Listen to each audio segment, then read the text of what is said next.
కానీ ఈరోజు సమాజంలో ముఖ్యమంత్రిగా బాధ్యతలు చేపట్టిన తర్వాత తెలంగాణ సమాజాన్ని గమనించినప్పుడు యువకులు, చదువుకున్న వాళ్ళు, డాక్టర్లు, ఇంజనీర్లు కూడా వ్యసనాల వైపు బానిసలవుతున్నారు.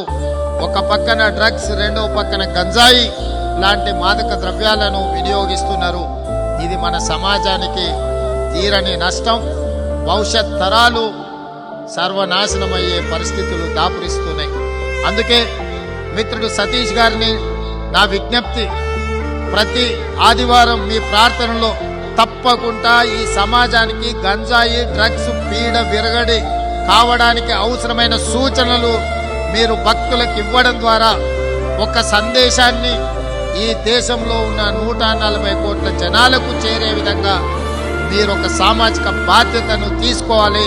మీ జన్మదినం రోజు ఈ బాధ్యతను మీరు తీసుకుంటారని ముఖ్యమంత్రిగా నేను భావిస్తున్నా. రాష్ట్ర ముఖ్యమంత్రిగా నేను తీవ్రమైన ప్రయత్నం చేస్తున్నా.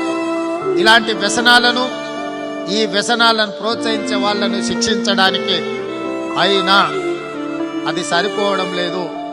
ఇక దైవం యొక్క ఆశీర్వాదమే కావాలి. దీన్ని నిర్మూలించాలన్నా, దీన్ని నిషేధించాలన్నా, దైవదూతగా భక్తులకిచ్చే సందేశంలో తప్పకుండా మీరు ఈ అంశాన్ని ప్రస్తావించాలి.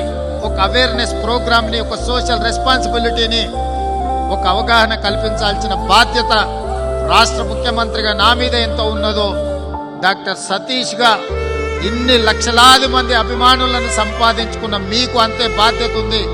మీరు చెబితే ఈ లక్షలాది అభిమానులు కోట్లాది మందికి మీ సందేశాన్ని చేరవేస్తారు.